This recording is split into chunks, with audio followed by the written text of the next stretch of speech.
ആ തൊട്ടൊരപ്പുള്ളൊരു കൈതോലക്കൂട്ടത്തിനോരത്തു ചുറ്റനോടാൽ മരത്തിൻ ചുട്ടിലിരിക്കണ ദേവിക്കു ചാത്തുവാൻ പൂവുകൾ കൊണ്ടുപോയോ പെണ്ണെ പൂവുകൾ കൊണ്ടുപോയോ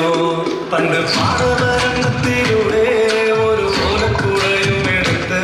ചെറുഞാറു നടന്നൊരു കാല തന്നു ഓടി നടന്നൊരു പെണ്ണെ കയ്യിൽ കരിവളയിട്ട് കണ്ണിൽ കൺമഷി കൊണ്ടുവരച്ച് പിന്നെ മാർമോടിയം വിരിച്ച്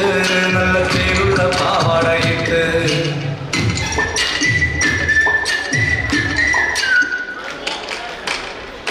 കൈകൊട്ട് പെണ്ണെ കൈകൊട്ടു പെണ്ണെ കൊച്ചു പണ കിട്ടി കൈകൊട്ട്